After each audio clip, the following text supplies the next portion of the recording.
दोस्तों अभी रिसेंटली एक सर्वे हुआ था जिसमें यह पाया गया था कि अभी के टाइम में सिर्फ 100 में से 34% लोग ही ऐसे हैं जो अपनी फाइनेंशियल फाउंडेशन को स्ट्रॉन्ग मानते हैं। वो जानते हैं कि ज्यादा वेल्दी बनने के लिए उनको क्या क्या करना होगा, पर इसका मतलब अभी भी 66% से ज्यादा पॉपुलेशन इस दुनिया में ऐसी है जिसके पास फाइनेंशियल की कोई नॉलेज नहीं है। और यही लोग हैं कि जो कभी भी फाइनेंस के मामले में सही से फैसले भी नहीं ले पाते, क्योंकि एक सही और एक प्रॉफिटेबल डिसीजन लेने के लिए कोई उनके पास जानकारी नहीं होती। देखो, जिस तरह एक मजबूत घर बनाने के लिए उसकी फाउंडेशन का अच्छा होना इम्पोर्टेंट है, ठीक वैसे ही फाइनेंशियल सक्सेस हासिल करने के लिए भी आपके फाइनेंशियल फाउंडेशन का स्ट्रॉन्ग होना भी काफी जरूरी है। क्योंकि अगर आपके फाउंडेशन सही नहीं होगी तो एक छोटी सी इमरजेंसी आ जाने से ही आपकी सिचुएशन बहुत खराब हो जाएगी।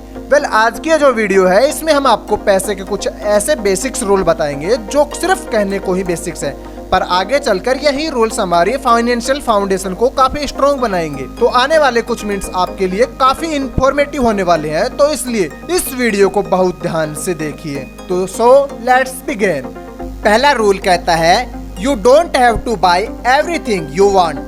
जब लोगों के पास में पैसा आता है तो उसी के साथ साथ उनके माइंड में कई तरह के फैसले भी आने लग जाते हैं। वो फैसले जो हमको बार बार ट्रिगर करते हैं बस कुछ खरीद लेने के लिए। फर्क नहीं पड़ता अभी वो चीज हमारे लिए इम्पोर्टेंट है या फिर नहीं। ऐसे में आपका इन चॉइस पर शुरुआत में ही कंट्रोल पा लेना काफी जरूरी हो जाता है, क्योंकि एक बार आपको इनकी आदत लग गई तो इसे छुड़ा पाना बहुत मुश्किल हो जाएगा। देखो, रिच बनने से पहले आपको ये फैक्ट जान लेना बहुत जरूरी है कि अगर आपको कोई चीज पसंद आ रही है तो इसका मतलब ये नहीं है कि आप उसको खरीद ही लो, क्योंकि कई बार ऐसा देखा गया है कि सिर्फ थोड़ा ही रिच बनने के बाद हम उन चीजों को खरीदना भी शुरू कर देते हैं जिन्हें हम अफोर्ड भी नहीं कर सकते। जैसे फॉर एग्जांपल, आप इमेजिन करो कि अभी आपके पास इतना पैसा आ चुका है कि आप एक फरारी खरीद सकते हैं और आपने भी ये ठान ही लिया है कि कुछ भी हो जाए अब तो मैं इस पैसे से सिर्फ यही खरीदूंगा। तो अगर आप इस कार को खरीद लेते हैं तो इस डजंट मीन कि अब आपका काम पूरा हो गया। बाद में जो इसके मेंटेनेंस में खर्चा आएगा वो इतना एक्सपेंसिव होगा कि आपसे झेला भी नहीं जाएगा। इसीलिए आप चाहे कितने रिच क्यों ना हो, आपको पता होना चाहिए कि आपकी अपनी प्रायोरिटीज क्या है और आपके अपने डिजायर्स क्या है। जब आप अपनी नीड्स और डिजायर्स में फर्क करना सीख जाएंगे तो कहीं न कहीं आप अपनी फाइनेंशियल फाउंडेशन बिल्ड करने के रास्ते पर एक स्टेप आगे बढ़ जाएंगे। दूसरा रूल है, the importance of having the right people. Vladimir Lenin ने एक बार एक बहुत ही डीप बात कही थी। उन्होंने कहा था, tell me about your friend circle, I will tell you about your future. मतलब आप मुझे अपने फ्रेंड सर्किल के बारे में बताओ और मैं आपको आपके फ्यूचर को बता दूंगा। देखो, ये कहा जाता है कि हम उन 5 दोस्तों का एवरेज होते हैं जिनके साथ हम दूसरों के मुकाबले ज्यादा टाइम बिताते हैं। ऐसे में अगर आपके दोस्त ऐसे हैं जो अय्यास और खर्चीले मिजाज के हैं तो बहुत ज्यादा चांसेस है कि उनकी आदत एक न एक दिन आपको भी पड़ सकती है। कई लोग इस चीज को पहले नहीं समझ पाते। वो ऐसे लोगों के साथ अपना फ्रेंड सर्किल तैयार कर लेते हैं जो या तो खुद खर्चीले होते हैं या फिर वो आपसे खर्च करवाते हैं, जो उस वक्त शायद वो यारी हमारे को अच्छी लगे पर आगे चलकर यही हमारी आदत बिगाड़ देती है। इसीलिए ये जरूरी हो जाता है कि आपके फ्रेंड सर्किल में मैक्सिमम लोग ऐसे हों जो इस तरह की आदत में ना पड़ करके सिर्फ आपसे ही मतलब रखते हो। क्योंकि ये फैक्ट है कि जो लोग आपके साथ सिर्फ आपके पैसों के लिए हैं या फिर जो आपके पैसों से अपना शौक पूरा करना चाहते हैं वो तब तक ही आपके साथ रहेंगे जब तक आपके पास पैसा मौजूद है। जैसे ही आपकी उस तरह की लाइफ खत्म हुई या फिर आप किसी प्रॉब्लम में पड़ गए तो ये लोग आपको ऐसे रेस्पॉन्स करेंगे जैसे आप इनके लिए कोई अनजान हो। तो ये छोटा सा पॉइंट है बट आपके फ्यूचर में बहुत बड़ा चेंज ला सकता है, इसलिए इसे जरूर ध्यान में रखना। अगला रूल कहता है, वर्क ऑन योरसेल्फ। किसी भी चीज के फाउंडेशन को बिल्ड करने के लिए आपके पास 2 चीजों का होना इम्पोर्टेंट है। पहला है नॉलेज और दूसरा है विजडम। ये दोनों ऐसी चीज है जो एक बिजनेस से लेकर पॉलिटिशियन, एक सेलिब्रिटी से लेकर एक कॉमन मैन, हर किसी को चाहिए होती है, क्योंकि कहीं न कहीं उनकी सक्सेस में इन दोनों चीजों का बहुत बड़ा रोल होता है। कई लोगों के लिए दोनों चीजें हासिल कर पाना थोड़ा मुश्किल लगता है, क्योंकि ये दोनों ही चीजें गेन करने के लिए आपको अपना टाइम, पैसा, एफर्ट, इन तीनों ही चीजों की जरूरत पड़ती है, जिसकी वजह से ज्यादातर लोग इस चीज को अपनी प्रायोरिटी समझते ही नहीं। देखो, एक फाइनेंशियली फ्री या एटलीस्ट फाइनेंशियल स्टेबल लाइफ जीने के लिए आपको अपने करंट माइंडसेट पर काम करना जरूरी है, क्योंकि एक बेहतर माइंडसेट और प्रॉपर फाइनेंशियल नॉलेज आपके करंट सिचुएशन को पूरी तरह से चेंज कर सकती है। अब तो यूट्यूब के साथ साथ और कई सारे ऐसे प्लेटफॉर्म आ गए हैं जहाँ से आप अपनी फाइनेंशियल नॉलेज को बिल्कुल फ्री में बढ़ा सकते हैं। एक बात जो आपको अपने माइंड में बिठा लेनी होगी वो ये कि कि आज आप अगर फाइनेंशियली एजुकेट होने के लिए अपना टाइम दे रहे हैं तो कल यही टाइम देना आपके आने वाले कई सालों के स्ट्रगल को बचा सकता है। अगला रूल है you are only wealthy when your money works for you.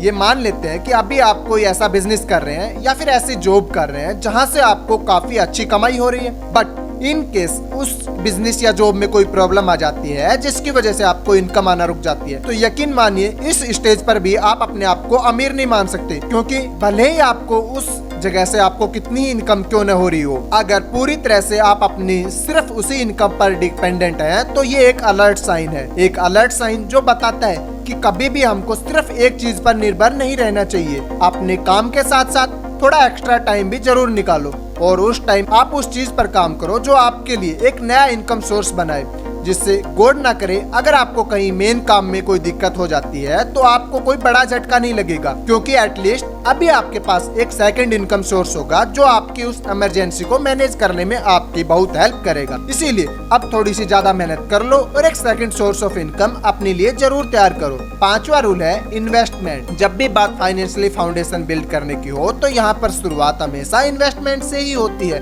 क्योंकि अगर आपके पास इन्वेस्टमेंट की थोड़ी बहुत भी नॉलेज होगी तब भी आपकी फाइनेंशियल कैपेबिलिटी कई गुना तक बढ़ जाएगी। जैसे फॉर एग्जांपल मान लो आपने पैसा कहीं पर इन्वेस्ट किया हुआ है और उस इन्वेस्ट किए हुए पैसे पर आपको 10% रिटर्न मिल रही है, तो जो शुरू के हिसाब से देखा जाए तो काफी कम है, पर टाइम के साथ साथ जैसे जैसे आप अपनी इन्वेस्टमेंट को बढ़ाते चले जाएंगे वैसे वैसे ही आपका इन्वेस्टमेंट अमाउंट भी इंक्रीज होता चला जाएगा। रॉबर्ट कियोसाकी के अकॉर्डिंग कई लोग अक्सर क्या करते हैं कि वो एक रैट रेस वाली लाइफ जीते हैं, यानी ऑफिस से घर, घर से ऑफिस, पैसे कमाना और उसे खर्च कर देना, बस यही सब चलता है। एंड शॉकिंग बात तो यह है कि इस रैट रेस में मैक्सिमम लोग बाहर निकलने की सोचते ही नहीं, क्योंकि उनको लगता है कि अगर उन्होंने कोई अलग स्टेप उठाया तो उनका सारा रूटीन खराब हो जाएगा और वो जो भी अभी कमा रहे हैं उसका अलग नुकसान होगा। देखो एक बात तो यहाँ पर हम आपको क्लियर कर दें कि ये इन्वेस्टमेंट जब भी ये नाम आता है तो कई लोग इसका मतलब सिर्फ यही सोचते हैं कि यहाँ पर शेयर मार्केट और म्यूचुअल फंड की बात हो रही है, पर मेरे दोस्तों ऐसा नहीं होता है। शेयर मार्केट और म्यूचुअल फंड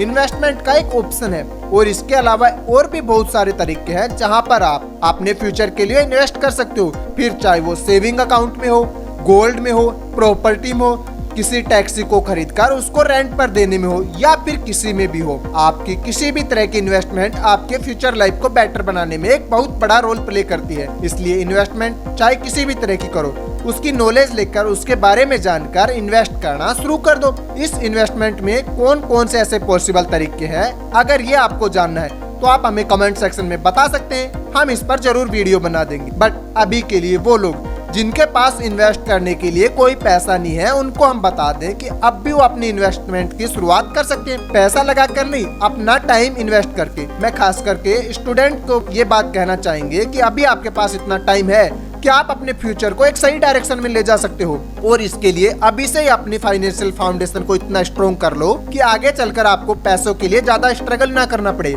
इसके लिए आप बुक्स पढ़ सकते हैं, हमारे कई फाइनेंशियल वीडियो है वो देख सकते हैं, या फिर नॉलेज कहीं से भी ले सकते हैं। बस अभी आपका फोकस आपकी फाइनेंशियली फाउंडेशन को स्ट्रॉन्ग बनाने पर होना चाहिए, फिर आगे चलकर आप जिस भी फील्ड में कदम रखेंगे उसे प्रॉफिट में लाकर ग्रो कैसे करना है इसकी आपको पूरी जानकारी होगी। तो आई होप हमने आपको अभी तक जितने भी पॉइंट्स बताए हैं उन्हें आप कंसीडर करेंगे।